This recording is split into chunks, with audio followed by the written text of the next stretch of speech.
Alrighty then! Listen, I don't know about you guys, but I spent much of my childhood out in the shop with my dad. From building things from scratch like baler racks to repairing and restoring old farm equipment to even working on the race car, I learned a ton of life lessons in that shop. I also learned how to throw a wrench when you're angry. If you can dodge a wrench, you can dodge a ball. What?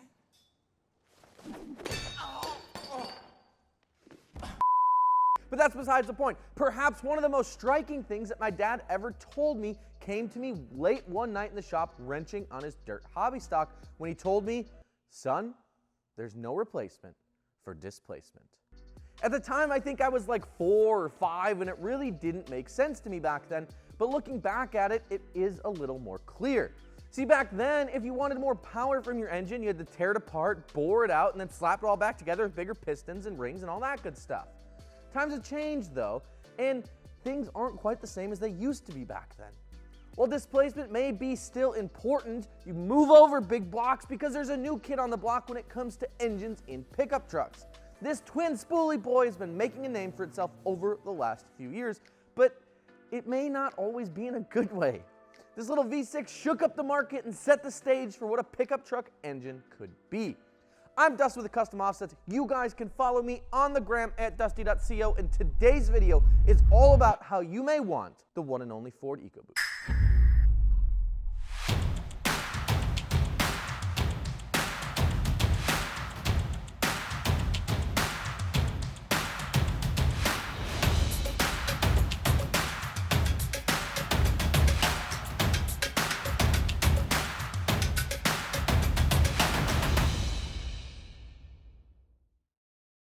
A quick reminder before we dive headfirst into this David versus Goliath story, if you want to make your EcoBoost look like Big's truck, but maybe without the spray painted suspension, of course, you can find wheels, tires, lift kits, bumpers, lighting, and of course, all sorts of performance parts over at CustomOffsets.com. We've got intakes and tuners and differential covers and exhausts and pretty much everything you guys would need. When you say the word EcoBoost to a truck guy, you're going to get one of two reactions. They're either going to go on for about 30 minutes about how awesome their EcoBoost F-150 is and how they get great fuel mileage. So that's the first response, right? The second one, maybe not so great, right? It seems that guys either have a love or hate relationship with the good old twin boosty boy, and there's no in between. But what if I told you that EcoBoost technology didn't actually start in the F-150 at all? What if several years before Ford decided to put this little EcoBoost in their teeny tiny little Ford Fiestas, right? It was a little 1-liter EcoBoost. Side note again here, I don't care what anyone says, right? When we were back in California a few weeks ago to visit my boy D-Max Rhino, tour the shop, hang out, got to drive a SEMA truck, ripped some drift tracks, it was awesome, right? But our rental car over there was a little Ford Fiesta, and that thing was freaking wild to whip through downtown LA. We were blaring Hollywood Sucks by Kenny Hoopla. We were mobbing down. It was just great. It was awesome. But what makes an EcoBoost an EcoBoost? Quite literally, it comes down to economy and boost. But Dustin, what does that mean? Well, hey, thanks for asking. When it came time to redesign their next generation of engines, Ford knew that they had to step it up a notch. With rising gas prices and increasing emissions regulations, Ford had to act fast. For that reason, Ford opted to ditch the old tried and true fuel injection systems of the years past and instead opted for a new hype style injection system, otherwise known as direct injection. This direct injection system helped clean up the fuel economy of the engines, but that wasn't enough. Fuel mileage is great, but nobody wants to drive a slow and boring truck unless, of course, your name is Jared, right, who seems to just love old, broken, slow vehicles. I'm sorry, Jared, that's just how it is. To make sure that the new EcoBoost engine had what it takes to hold the mail quite literally, Ford Motor Company decided to slap not one, but 2 little turbochargers on this new direct injection V6.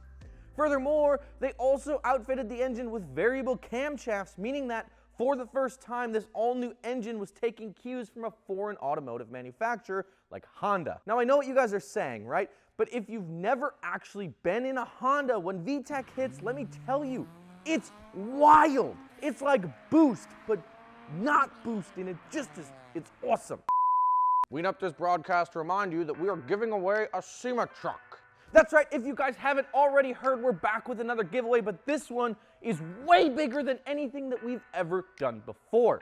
Now, not only do we have some awesome gear that you guys can pick up, including this awesome new hoodie right here, it also comes in a t-shirt. We've got bullet antennas, we've got bottle openers, we've got like 30 t-shirts. It's awesome, but with every purchase, we're also donating back to the Warrior Built Foundation, which is a great group of guys who are dedicated to helping veterans of this country through recreational therapy. They're doing things like drag racing, building motorcycles, going to concerts, and reminding those guys that they are not alone.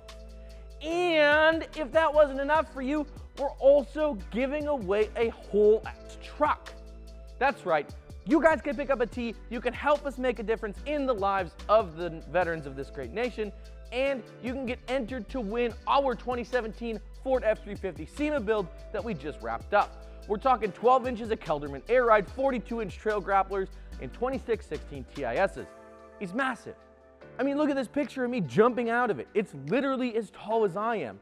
I'm not really sure what I'm doing with my feet there, but... So Ford comes up with this all-new twin-turbo V6, right? But Ford knew that if they wanted to roll out this new engine to the masses and have people actually believe in it, that they had to test it. So they did. A lot, actually. Ford started by pulling thousands of case studies on engines at the time that were coming back from warranty and finding out just how and why they failed, right? So from there, they developed a series of tests that really put this all-new power plant to the test. The results were earth-shattering, right? Ford took an otherwise unassuming EcoBoost right off the factory line in their Cleveland engine plant and shipped it immediately up to their dyno cell in Dearborn, Michigan. So literally off the production line on a truck up to Dearborn, into the facility, into the dyno cell, right? It's crazy. Immediately upon getting there, they ran the engine for over 300 hours or a simulated 150,000 miles of driving. Included in this test was a thermal shock test where Ford would actually cool the engine to minus 20 Fahrenheit and then immediately raise the temperature to a hefty 235 degrees. But that wasn't enough. They rinsed and repeated over and over and over again. So after those initial dyno tests, they tossed this engine into a truck where it would drag a total of 110,000 pounds of logs across the ground over in Oregon. Then after that, they shipped it to Miami, where it would tow two NASCAR Ford Fusions, which weighed roughly 11,300 pounds, around the track. But they didn't just haul it around the track once, right? They ran it again, and again, and again, and again for 24 consecutive hours at an average speed of 82 miles an hour. Now listen, I know what you're saying, but Ford beat the ever-living crap out of this engine and it just kept going. They even tossed this same EcoBoost engine into their Baja truck and beat the snot out of it there as well. Ford truly was on a warpath to ensure that this new EcoBoost engine was tested and true. Unfortunately though, it wasn't all rainbows and unicorns for the first generation EcoBoost. As with any new engine design and new technologies, there's always a few kinks to work out. Most notably here, Ford had issues with carbon buildup in the valves due to the direct injection system. Now, not a huge deal, right? But it is something to note. If you're looking at it, it's just a byproduct of direct injection. Additionally, Ford did see a few issues with the timing chains on the first generation EcoBoost, so watch out for that if you're looking for one as well. And as always, anytime you have turbos, right, you have a chance for turbo failures with leaking seals, leaking oil feed lines, and things like that. It's just the nature of the beast. So let's say that you really want an EcoBoost F-150. What can you expect if you want to throw some wheels and tires on it? A quick search of our gallery, which you guys can find at customoffsets.com/gallery, by the way, really cool tool. Most guys are running a 20x9 setup with something around a 33-inch tire on their stock. There's a few more extreme cases, like this guy who's managed to stuff a 35 on a 12 wide in there, but I imagine that he rubs a lot. Biggest thing we've seen with these trucks is that front crash bar that tends to get in the way of bigger wheels and tires if you're looking to go that direction. Some guys just stay away from them, some guys notch them, and some guys just cut them right out. You know, I mean, I'm not your dad, you can do what you want. With a 6-inch lift kit, most guys are putting 35s on there with 12 wides with little to no issues, so there is some good news there. At the end of the day though, the EcoBoost F-150 continues to be one of the most controversial trucks in the market today. They challenge the very idea of needing to have a big, bolstering, thundering V8 engine under the hood of your truck. The EcoBoost must be doing something right though, seeing as Toyota just redesigned their 2022 Tundra and they're only offering it with a twin-turbo V6. Way to go, Ford. Way to go. What do you guys think of the EcoBoost F-150? Would you own one or are you staying far, far away from them? Let us know down in the comments section below, and as always, be sure to like the video, share it with a friend or two, and maybe subscribe if you haven't already. With that, I'm Dustin with Custom Offsets. We'll see you guys on the next one.